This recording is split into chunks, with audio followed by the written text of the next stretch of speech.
Bismillahirrahmanirrahim.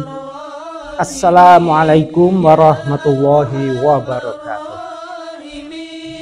Saudara-saudaraku dan pemirsa pecinta sejarah dan keilmuan Islam, pernah dengar tentang akar dari pondok pesantren besar di Kediri?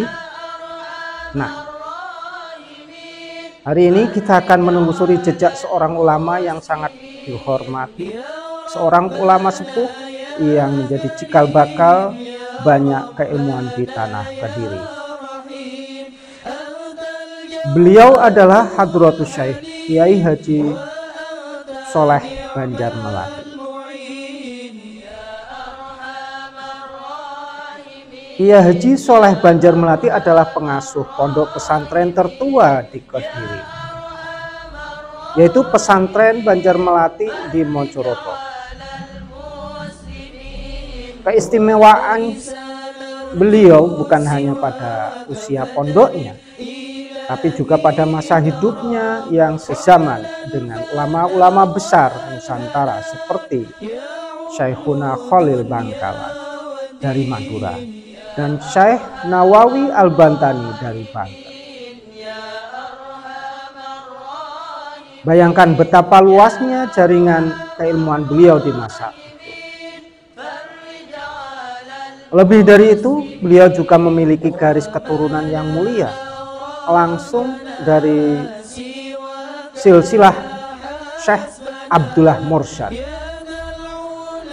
seorang auliaillah yang makamnya bisa kita jumpai di Stonolandian, Desa Bakalan, Banyakan, Kabupaten Kediri.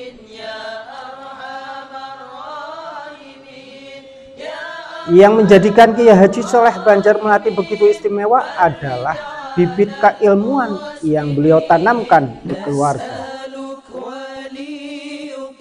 Beliau dikaruniai 11 orang putra-putri. Dan yang lebih menakjubkan, semua menantunya beliau adalah ulama-ulama besar yang kemudian menjadi pendiri pondok pesantren legendaris di Kediri dan sekitarnya.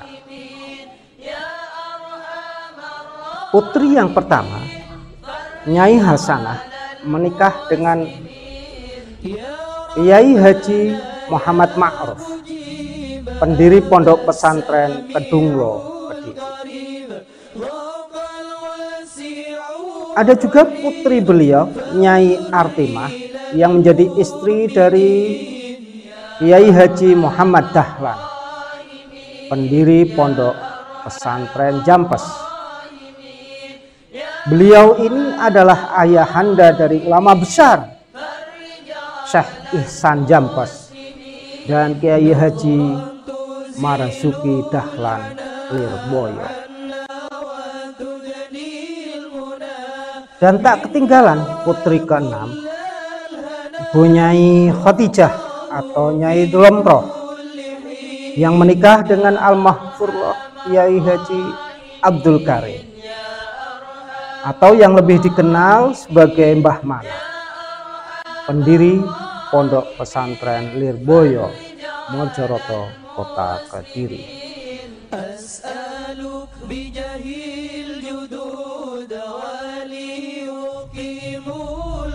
Inilah bukti nyata bagaimana satu keluarga bisa melahirkan begitu banyak mata air keilmuan yang terus mengalir hingga kini.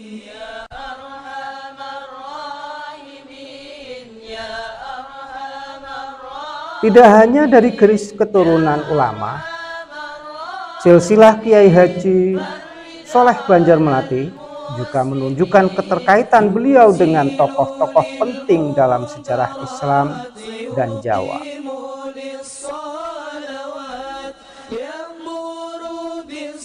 Dari Syekh Abdullah Mursyad yang makamnya di Stonolandian,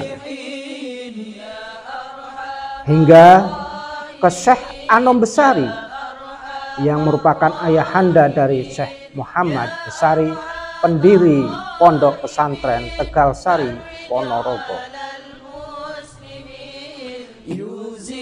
Dan yang paling mengesankan, silsilah beliau juga bersambung hingga ke Pangeran Demang Kediri, bahkan mencapai Raden Fatah, Sultan pertama Demak, yang merupakan putra dari Prabu Brawijaya Mojopahit dan menantu dari Mbah Sunan Ampel.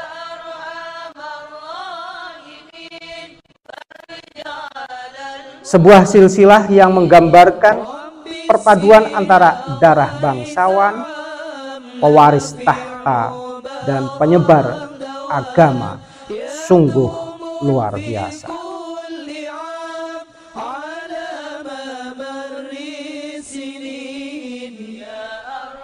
Dari ini kita bisa melihat bahwa Kiai Haji Soleh Banjar Melati bukanlah ulama biasa. Beliau adalah simpul penting dalam mata rantai keilmuan Islam di Nusantara, khususnya di Kediri. Semoga dengan mengetahui sejarah dan silsilah beliau, kita semakin termotivasi untuk terus menuntut ilmu dan menjaga warisan keilmuan para ulama terdahulu. Jangan lupa like, comment. Jazakallah.